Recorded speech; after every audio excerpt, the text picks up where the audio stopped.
Noriu pakviesti į nuostabią kelionę, į tikėjimo kelionę. Mes šiandieną tęsiam apmąstymus apie Mozę. Praeitą kartą mes kalbėjom apie degantį krūmą ir kalbėjom, kad Mozė pasirinko verčiau kęsti su Dievo tauta, jis Kristaus paniekinio laukė, jam buvo vertybė. Kristaus paniekimas jam buvo vertinga, jisai pasirinko geriau kentėti su Dievo tauta, negu džiaugtis malonumais faraono rūmuose. Ir jis matydamas, kad laukia didelis atlygis, jis pasirinko, padarė šitą sprendimą. Taigi toliau šiandien mes pasižiūrėkime Hebrajams 11 skyrius, 28 eilutė, Mozė ir Paska. Tikėjimu jis įsteigė Paską ir apšlakstymą krauju, kad naikintojas nepaliestų jų pirmagimių. Noriu atkreipti jūsų dėmesį, kad labai svarbu mums šiandieną žinoti Senąjį testamentą. Ir aš pastebiu, kad šių dienų krikščionės, jie daugiau gilinasi į Naują testamentą, bet labai svarbu mums ir gilintis ir į Seną testamentą. Ir manau, nesuklysiu, pasakęs, kad teologinių žinių trūkumas iš dalies yra susijęs dėl Seno testamento nežinojimo. Mes dažnai pamirštam, kad pirmoji bažnyčia, jinai neturėjo Naujo testamento, ji turėjo tik Senąjį testamentą. Ir pirmoji bažnyčia turėjo tokią jėgą ir pažinimą, bet ji neturėjo 4 evangelijų, neturėjo Pauliaus laiškų, neturėjo laiško Hebrajams. Praėjo nemažai laiko, kad bendruomenės atsirado Naujo testamento knyga. Tai kągi jie tada skaitė? Jie skaitė Senąjį testamentą.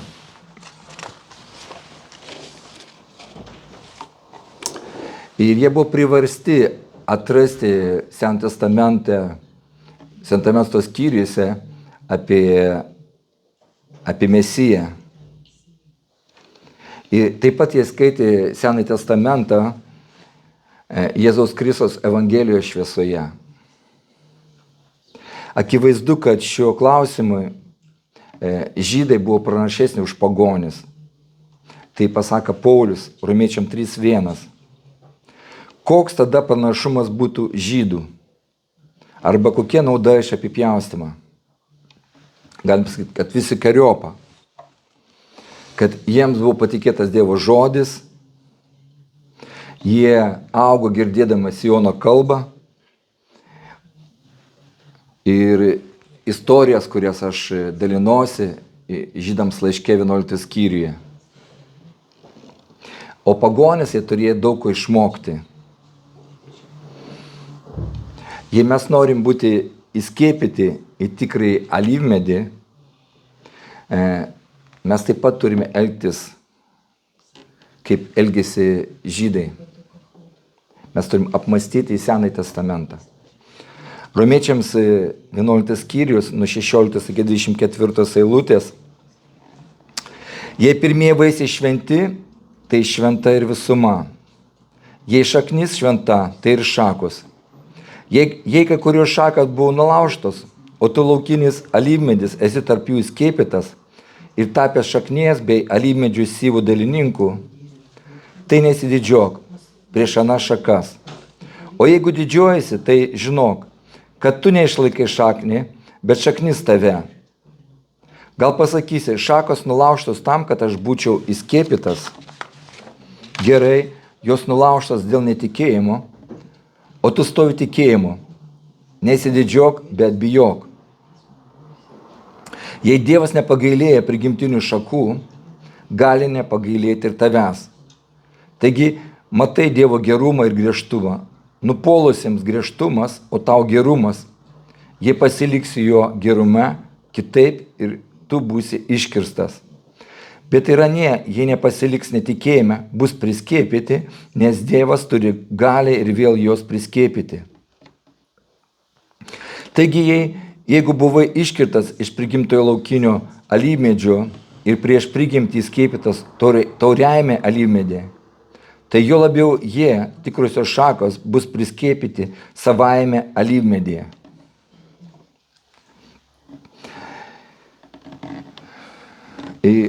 Aš galim sakyti, metu iššūkį kiekvienam skaityti Senąjį testamentą vėl ir vėl. Ir mes tikrai, daug ten ką atrandame, nes Senas testamentas ir Naujas testamentas, jie labai tarpusai yra persipinę.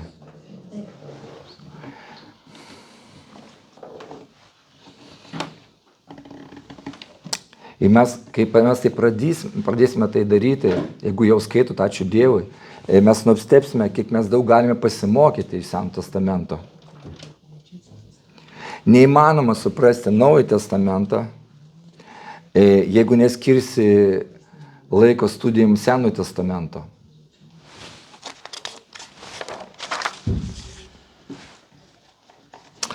Mes matom, kad autorius jisai tęsia toliau kalbėti apie didįjį Mozį. Ir dabar nuo asmeninio Mozės tikėjimo patirties jis prieina platesnio tarnavimo. Laiškams Hebrajams 11 skyriui 24-7 eilutė, jinai kalba apie jo tikėjimą ir pradinį pasiruošimą. Kitos dvi su Moze susijęs eilutės, jos kalba apie jį kaip apie didįjį žmonijos vadą. Nuo tada, kai jisai pamatė liepsnojantį krūmą, iki dabar įvyko nemažai įvykių. Degantis krūmas buvo ženklas Mozei, jo tarnavimui. Taip pat jis gavo užtvirtinimą, kad Dievo valia yra išlaisvinti Izraelio vaikus, slegiančius Egipto vergijos. Tai buvo labai svarbu ir Mozei, ir Izraelio tautai.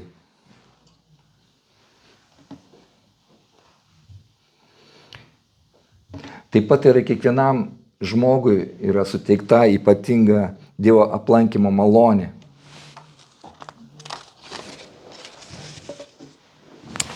Toks Dievo aplankymas, jisai ne tik tai patvirtina Dievo meilę ir jo valią, bet nes galutinis tikslas yra tarnavime palaiminti kitus. Toliau mes pažiūrėkime apie vadovavimo meną. Mes galim pagalvoti, kad jau Mozės pasiruošimo laikas baigėsi. Žinom, dabar jis jau pasiruošęs. Tačiau laukiančių iš Izraelio tautos išlaisvinimų dar reikės padirbėti, nes jam reikės vadovauti Izraelio tautai. Jam dar reikalingas pasiruošimas. Kodėl dar Mozei reikėjo ruoštis? Dėl to, kad tai buvo būtina. Tai įspėjimas mums kiekvienam, kad mes turim visą laiką ruoštis ir būti pasiruošę, kad mes neturėtume sustoti. Jeigu gydytojas kasdieną praktikuoja mediciną, kaip labiau ir mes, kaip sielos gydytojai, kurie, mes kiekvienas, kaip esam kunigai, mes tarnaujam žmonėms. Mes turėtume pastoviai tame augti ir tobulėti.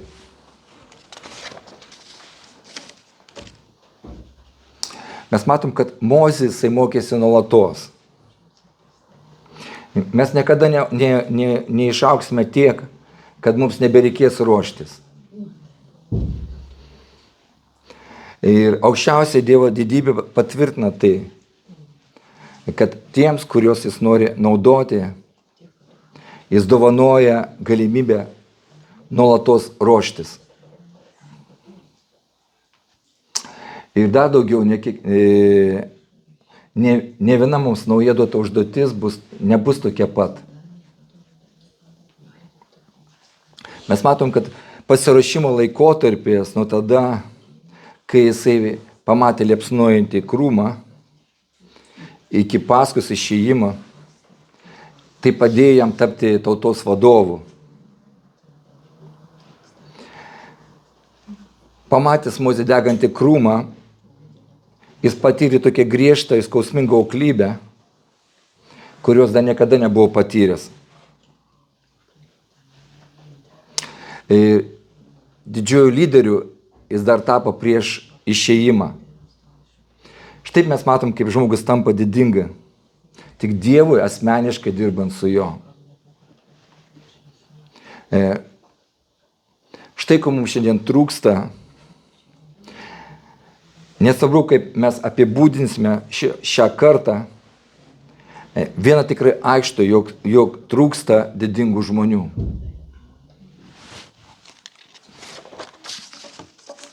Pažvelkime į šiandienos tautas, apie juose Atlanto vandenyno pusėse. Maži žmonės jie pešasi dėl valdžios. Tai, galima sakyti, apgailėtinas ir liūdnas vaizdas.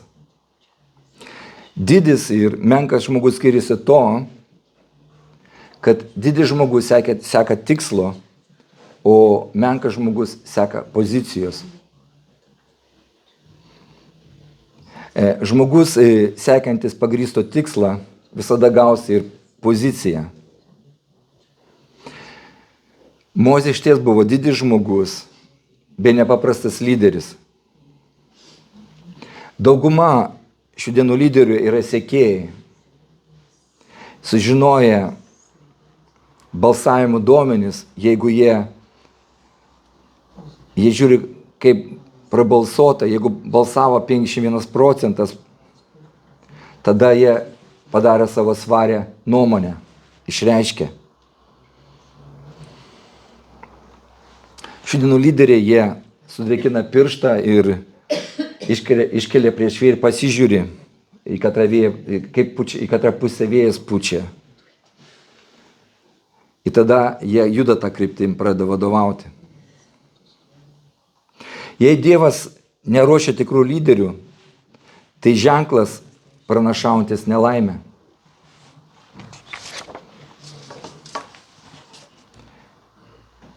Skaudžiausia pamoka, kurią Mozė išmoko, būdamas lyderis, kad žmonės retai kada vadovaujasi nustatytomis taisyklėmis. Paprastai jie vadovaujasi palankiomis aplinkybėmis. Kol viskas vyksta, klostosi puikiai, tarp Izraelio vaikų Mozė buvo aukštinamas. Tačiau bet kokia menkiausia nesėkmė stiprindavo juos, įpiktindavo.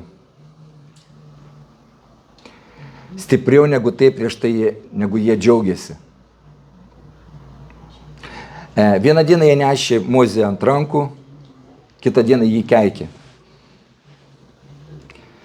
Kai Mozė pirmą kartą pasakė Izraelitam, kad Dievas pašaukė jį ir Aaroną išvesti ir parodyti ženklų, tauta patikėjo. Jie žemai nusilenkė ir pagarbino viešpatį. Išėjimo 4 skyrius, 31 eilutė. Aaronas kalbėjo visus žodžius, kuriuos viešpats buvo kalbėjęs Mozei, ir padarė ženklus tautos akyse.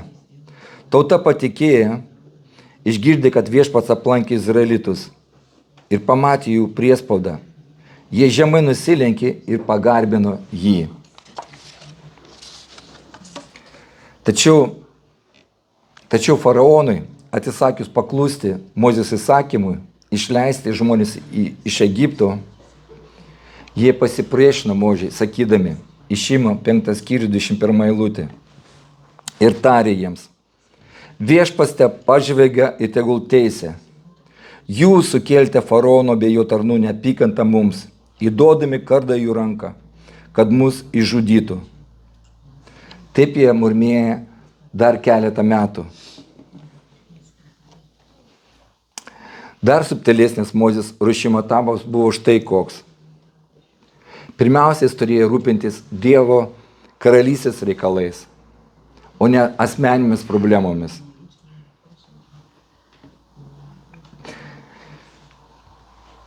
Kai kas niekada iki to neprieina. Kai kurie iš mūsų visą gyvenimą esame užsiėmę savo asmeninėmis arba šeimomis problemos, kai tu tarpu visų pirma turėtume rūpintis Dievo karalystės reikalais. Paviršutinišką krikščionį nuo Dievo žmogus galima atskirti pagal tai, ar jis gyvena siekdamas savo saugumo bei malonumo, ar rūpinasi Dievo karalystę.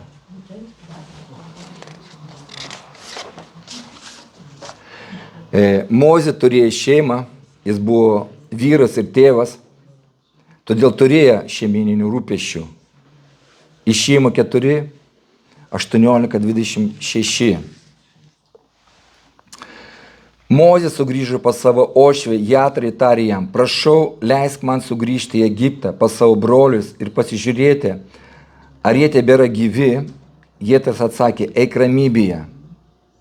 Viešpats tarė Mozei, Midjane, sugrįžk į Egiptą, nes visi, kurie ieškojo tavo gyvybės, yra mirę. Mozė pasiėmė žmoną ir sūnus, užsodino juos ant asilo ir grįžo į Egiptą. Ir Dievo lazdą jis pasiėmė į savo ranką. Viešpats pasakė Mozei, kai sugrįši į Egiptą, žiūrėk, kad padarytum faraono akivaizdoje visus stebuklus, kuriuos įdėjau tavo ranką. Bet aš užkietinsiu jo širdį ir jis neišleis tautos. Sakyk faraonui, taip kalba Viešpats, Izraelis yra mano pirmagimis sūnus. Aš tau sakau, išleisk mano sūnų, kad jis man tarnautų. Jei neišleis jo, nužudysiu tavo pirmagimį sūnų. Pakeliui nakvynės namuose sutiko į Viešpats ir norėjo nužudyti. Tada Cipora, paėmusi aštrų akmenį, apipjausti sūnų, numetė odelį prie Mozės kojų ir tarė, tu esi mano kruvinas vyras. Ir Viešpats leido jam eiti, tada jį pasakė, kruvinas vyras dėl apipjaustymą. Mes matom, kad atėjo laikas, kad jam labiau rūpėjo ne asmeninės problemos, bet Dievo karalystės reikalai. Kažkada egzistavęs rūpestis dėl asmeninio saugumo virto dėl rūpesčių dėl žmonių saugumo. Tai buvo naujas Mozė, kuris atsisakė ne tik vadintis faraono anūku, bet ir siekdamas išlaisvinti Izraelį pasipriešins faraonui. Kai autorius kalba, kad Mozė šventė Paschą,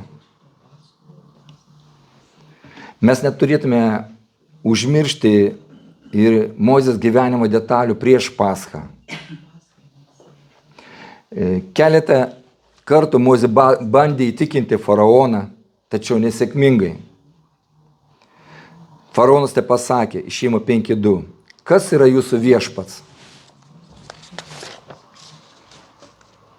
Tačiau mes matom, kad faraonui buvo lemta pažinti jį pačiu pavojingiausiu būdu. Mes matom, kad Egiptą užpuolė įvairios nelaimės. Pradžioje, kai Mozė pradėjo pranašauti nelaimės, faraonas manė, kad jisai klėdė. Tačiau greitai įsitikino, kad jisai klydo. Egiptą užpuolė viena už kitą baisesnių nelaimių. Kraujas, Išėjimo 7:19. Upėje plaukiančios žuvis išgaiš ir upės pradės taip dvokti, kad egiptiečiai nebegalės gerti jos vandens. Toliau mes matom varlės, Išėjimo 8:2. Jei nesutiksi jų išleisi, užleisiu visą tavo kraštą varlėmis. Toliau mes matom mašalai, Išėjimo 8:16. Aronas ištiesė ranką su lazda, sudavė į žemę. Tuoj mašalai apniko žmonės ir gyvulius. Visos žemės dulkės virto mašalais Egipto krašte. Toliau mes matom apimusis Išėjimo 8:21. Jei neišleisi mano tautos, užleisiu musę ant tavęs, tavo tarnų, tavo žmonių ir ant tavo namų taip, kad egiptiečių namai ir visa žemė bus pilna musių. Toliau mes matom gyvulių meras Išėjimo 9:3. Viešpats atskirs izraelitų ir egiptiečių gyvulius, niekas nežus, kas priklauso izraelitams. Toliau mes matom votis Išėjimo 9:9. Jie taps dulkėmis visoje Egipto šalyje ir ant žmonių bei gyvulių iškils votis su puslėmis.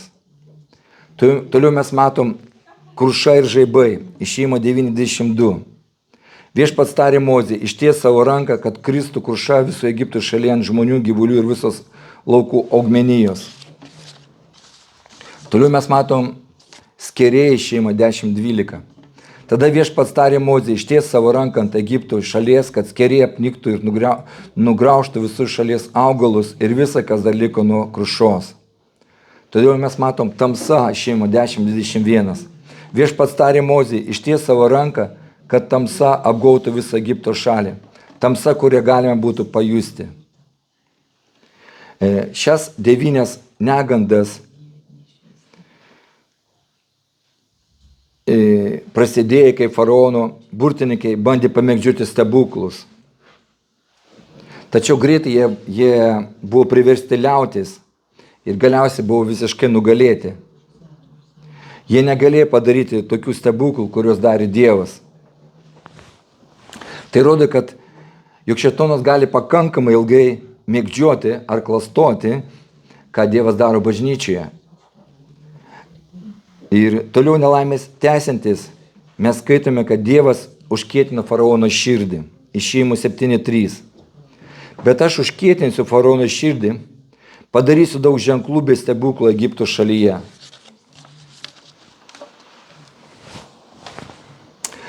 Išėjimo 7:22. Ta pati padarė egiptiečių žyniai savo kerais. Faraono širdis liko užkietėjusi ir jis neklausė jų, kaip Viešpats ir buvo sakęs. Toliau Išėjimo 8:15. Faraonas matydamas, kad atėjo ramybė, užkietino savo širdį ir neklausė, kaip Viešpats ir buvo sakęs. Toliau Išėjimo 8:19. Tada žyniai tarė faraonui, tai Dievo pirštas, bet faraono širdis buvo užkietinta ir jis neklausė jų, kaip Viešpats ir buvo sakęs.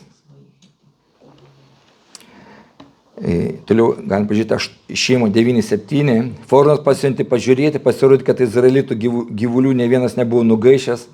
Tada faraono širdis liko kieta ir jis neišleido tautos. Ir galim paskaityti Romiečiams 9:17-18. Juk raštas faraonui sako, aš iškėliau tave, kad parodyčiau savo jėgą tau, ir kad mano vardas būtų skelbiamas visoje žemėje. Vadinasi, ko jis nori, to pasigaili ir kuri nori, tą užkietina. Gali iškilti klausimas, kodėl Dievas neišlaisvino Izraelį po kurios nors vienos iš šių 9 nelaimių. Juk jis tai galėjo padaryti. Mano manimu, galima atsakyti taip.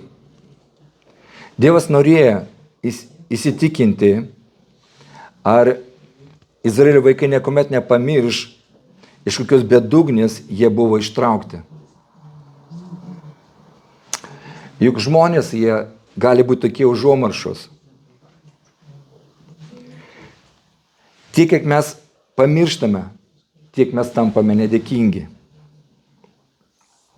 Kita priežastis, kodėl Dievas norėjo Egipte parodyti savo galybę, jis norėjo, kad pagonys pažintų tikrąjį Dievą. Išėjimo 11:9. Tada Viešpats tarė Mozei, faraonas jūsų neklausys, kad aš galėčiau padaryti daugiau stebuklų Egipte. Tačiau galutinis atsakymas šį klausimą. Tai Paska, kuri turėjo tapti didžiausia žmonės istorija išlaisvinimo, išlaisvinimu. Tai galima sakyti, tai atperkančios Jėzaus Kristaus aukos provaizdis. Net visoje žemėje, galima sakyti, istorijoje, Mozė, jisai turėjo išlaikyti sunkiausią egzaminą. Po 9 Egipte iškilusių nelaimių, faraonas dar buvo vis nepalaužiamas. Ir mes matome, kad Izraelio vaikai, jie blaškėsi, jų galvose sukosi daugybė klausimų, abejonių. Jie buvo taip stipriai įsigandę. Nė viena nelaimė neatnešė laukto atsakymo. Ar kas nors gali pakeisti faraono nusistatymą? Ir tai buvo pats svarbiausias klausimas. Todėl laiško Hebrajams autorius sako, jog tikėjimu Mozė įsteigė Paschą. Mozės užduotis buvo padėti izraelitam suprasti šitą neįprastą, gal netgi nelogišką reikalavimą. Nieko panašaus nebuvo įvykę, tai buvo visiškai nauja. Galbūt panašus pavyzdys galime Abelio auką Pradžios 4 knygoje. Tačiau ką Mozė liepė daryti Izraelio tautai, tai nebuvo jokio istorinio pagrindo.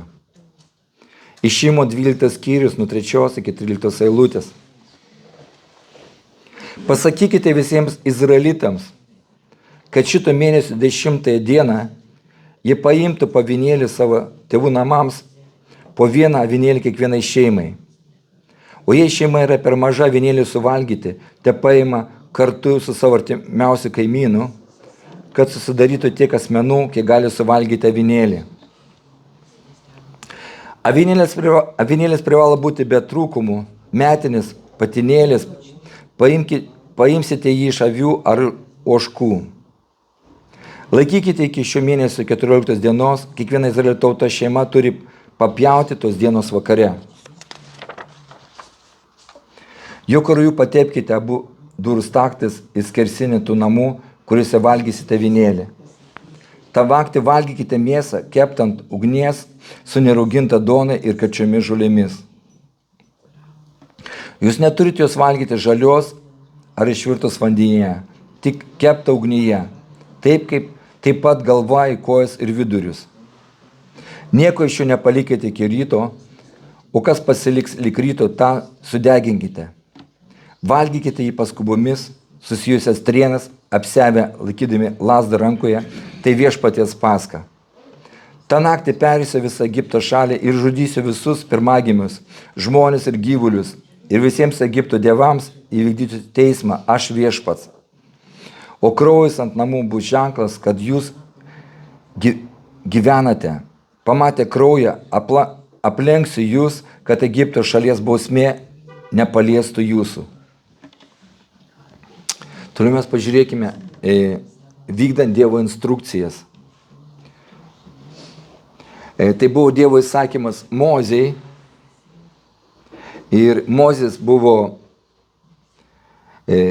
reikėjo pasiekti rezultatą, kad izraelitai jie paklustų tam.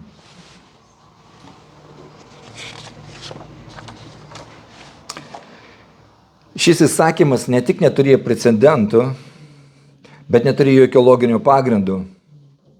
Manyti, juk tai suveiks. Nebuvo net menkiausias priežastis galvoti, kad avinėlių krauju pašlakstymas ką nors gali pakeisti. Mozės užduotis buvo įtikinti Izraelio tautą, paklusti iki smulkmenų tai įvykdyti. Tai Hebrajam 11:28 tikėjimus įsteigė Paschą, apšlakstymą krauju, kad naikintojas nepaliestų jų pirmagimių. Sakydamas, kad Mozė įsteigė Paschą, autorius turėjo omenyje, kad Mozė tikėjo, jog Dievo ketinimas ir išžudyti visus Egipto pirmagimus, žmonės ir gyvulius, buvo tikrai rimtas. Mozė tikėjo, kad Dievas iš tiesų tai padarys, neaplenkdamas net Izraelio tautos pirmagimų, jei nebus apšlakstyti krauju.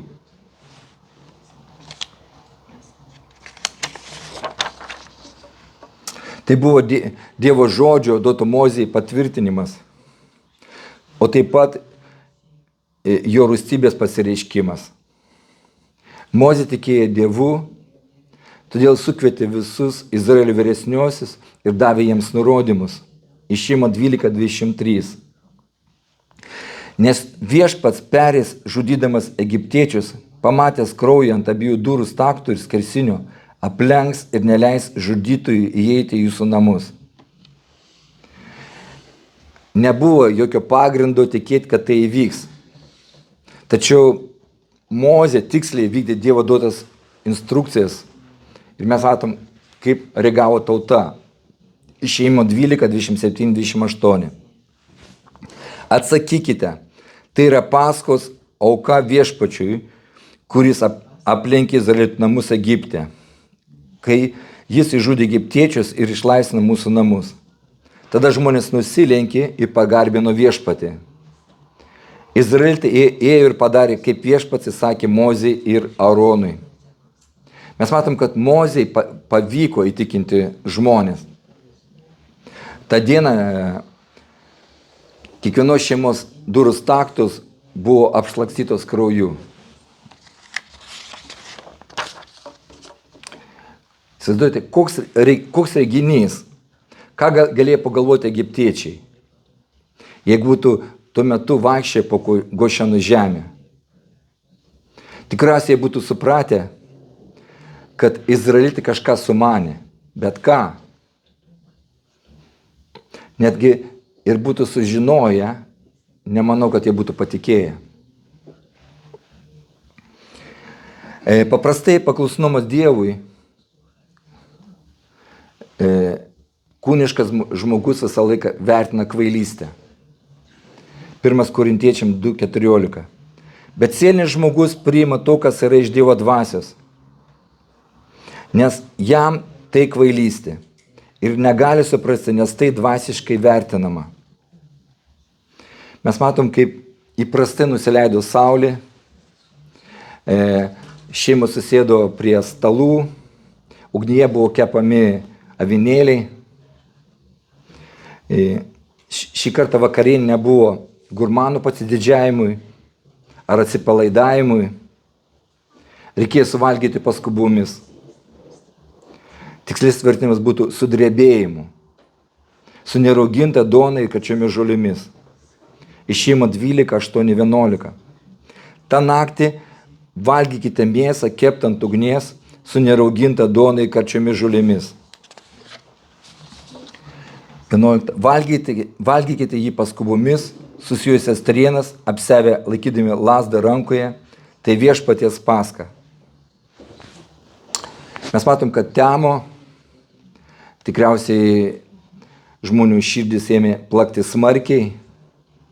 Vaikai, kurie nežinojo, kas vyksta, norėjo bėgti prie durų, pažvelgti pro plyšį laukan, bėgo valandos ir Gošeno žemė buvo neįprastai ramu. Gal Mozė apsiriko? Kaip žinoti, kad kiti bus nužudyti, o jie išliks gyvi? Jų galvoje buvo aibė klausimų. Ir mes matom, Gošeno, kurie gyveno, buvo tylu, bet Egipte išėjimo 12:30.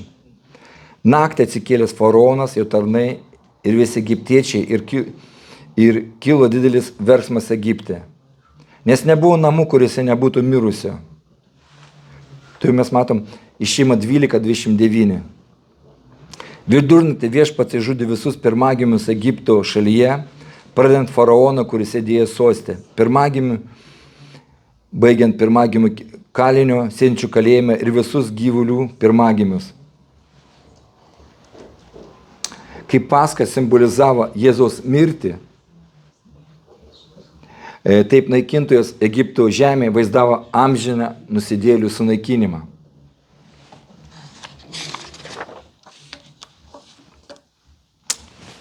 Mums, kurie Romiečiams 5.1, taigi išteisinti tikėjimą turime ramybę su Dievu per mūsų viešpatį Jėzų Kristų. Sunku klausyti nusidėjėlių dejonių be dantų griežimo, tačiau jei jų negirdime, tai nereiškia, kad jie nedėjoja. Mūsų pareiga žiūrėti Jėzų ir dėkoti už tai, kad mes esam išgelbėti nuo rūstybės. Romiečiam 5.9. Tie, kurie buvo apšlastyti krauju Paskos, naktį nebuvo nužudyti. Hebrajams 11.28. Vėl. Tikėjimas įsigi Paską, apšlastymą krauju, kad naikintos nepaliestų jų pirmagimių.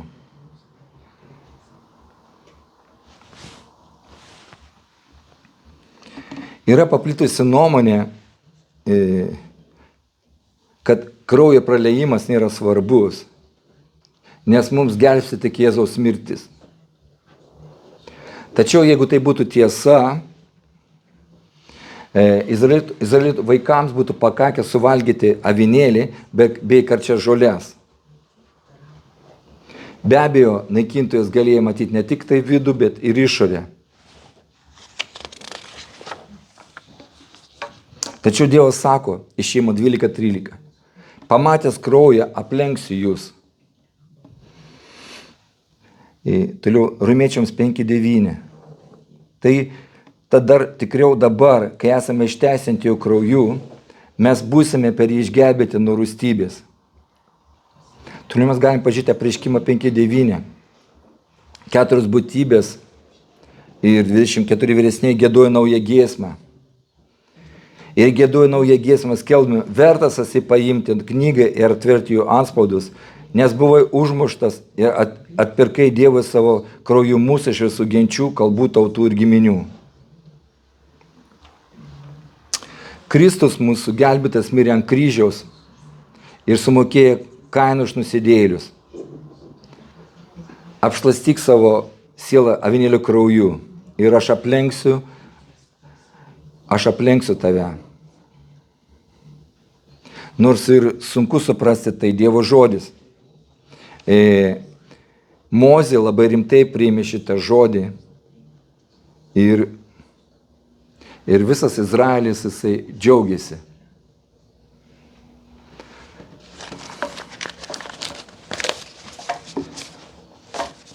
Tiek šiandien norėjau pasidalinti apie Mozę, apie Paską.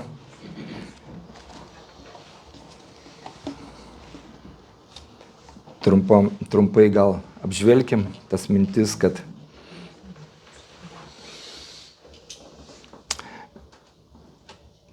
tam, kad mes šiandieną suprastume šventą raštą, mums nepakanka žinoti vien tik tai Naują testamentą. Mums reikia gilintis į Senąjį testamentą. Mes matom, kad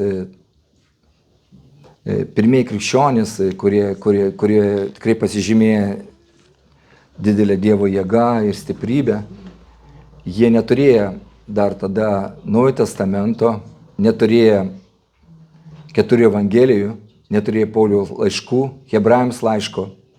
Jie tyrinėjo šventą raštą, ieškojo apreiškimą apie Mesiją ir jie žiūrėjo į Senąjį testamentą per Jėzaus Kristaus apreiškimo šviesą. Ir aš manau, kad jeigu mes šiandieną nesigilinam šventą raštą, visą Senąjį testamentą, Naują testamentą, nes Senas testamentas, Naujas testamentas, jisai labai yra persipynę. Ir dėl to mes galim šiandieną tikrai stokoti teologinių žinių, nes jeigu mes norim patirti pilnatvę, mes turim skaityti visą šventą raštą, į Senąjį, Naują testamentą.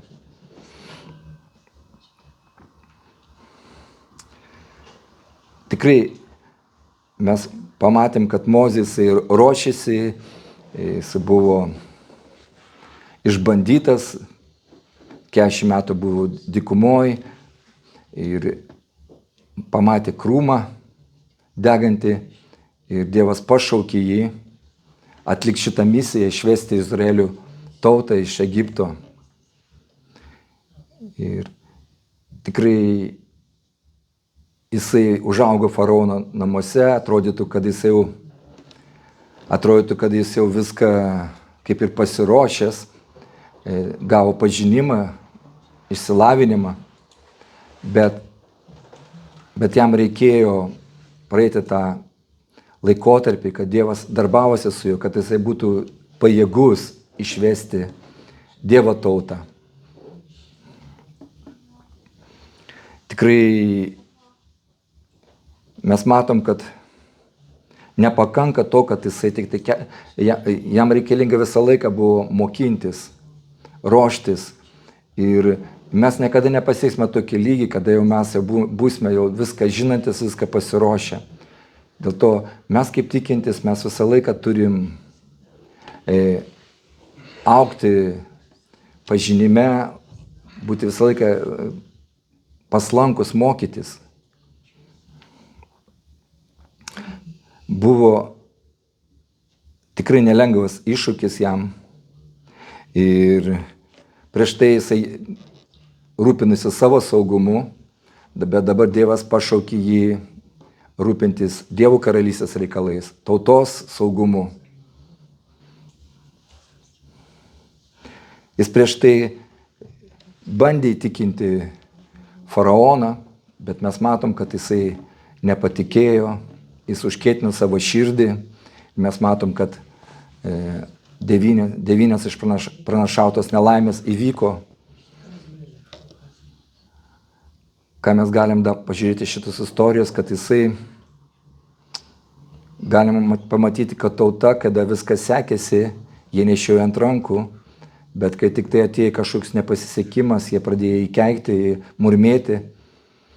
Ir Dievas tikrai buvo paruošęs jį tam, kad jis kaip lyderis turėjo tai atlikti. Jis turėjo tiksliai išpildytas instrukcijas, kurios buvo išdėstytos jam. Jis turėjo tai įtikinti ir izraelitus, kad jie patikėtų tai, kad galėtų, jisai, kalbama tikėjimu, įsteigė Paschą. Tai buvo neregėtas reiškinys, istorija to nėra buvę. Ir žydai turėjo patikėti to. Gal atrodė kvailai tie dalykai, bet tai buvo Dievo žodis. Ir jie priėmė šitą žodį ir jie atliko tai, kad Dievas buvo nurodęs tas instrukcijas. Ir mes matom, kad Dievas jisai nepalėtė izraelitų namus pirmagimių.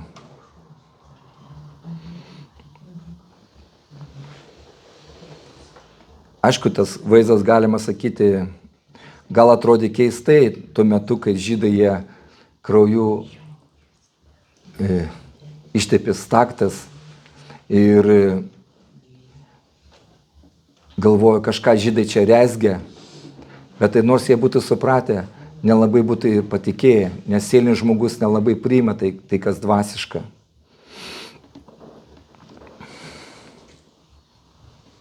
Ačiū Dievui, kad jie patikėjo lyderių, vadų, Mozę ir jie tikrai džiaugiasi tuo metu tą pergalę, kad jie išliko saugus.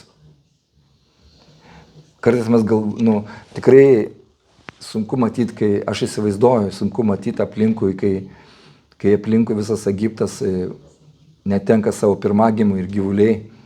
Tai buvo didelis raudojimas. Ir kartais mums atrodo, kad mes galvojam, kad nusidėjėliai, jie gyvena labai gerai, bet iš tikrųjų mes nematom, bet iš tikrųjų kiekvienas, jie neapsakoma yra kančia, nes Mes šiandieną esame išgelbėti iš rūstybės. Nes tikrai labai svarbu, kad mes tai nepamirštume. Dėl ko tai viską Dievas darė tus stebuklus, tam, kad izraelitai jie neužmirštų, iš kur Dievas juos ištraukė, iš kur juos iš tos vergystės ištraukė.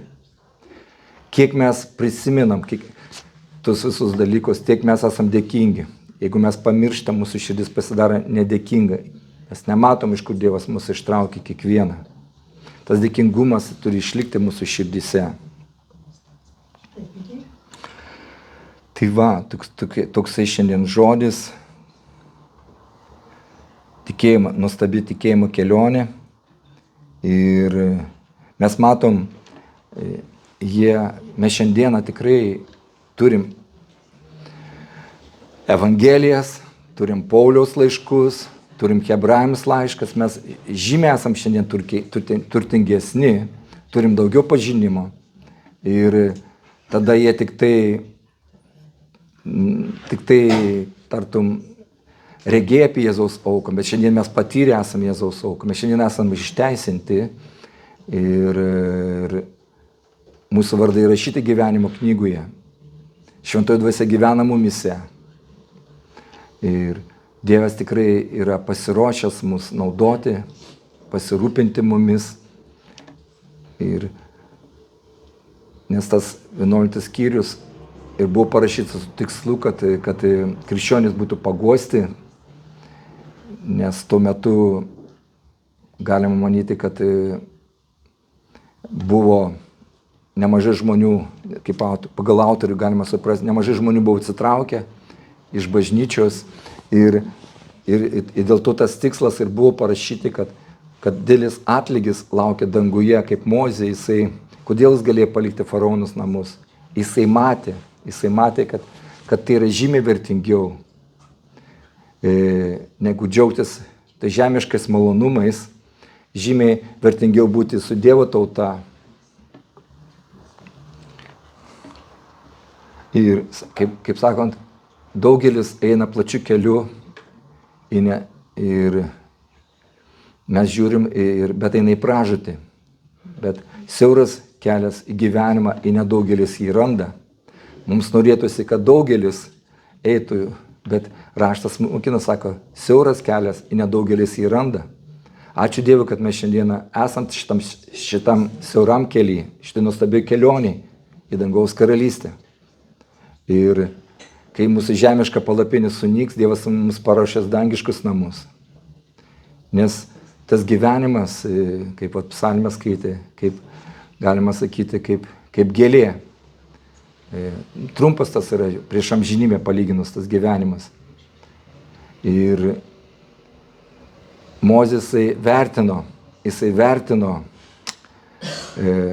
Kristaus paniekinai, jam tai buvo vertinga. Ir tikrai tai ir mums turėtų būti vertinga. Kartais mes patiriam kažkokius paniekinimus dėl Kristaus. Ne dėl savo kvailumo, bet dėl Kristaus.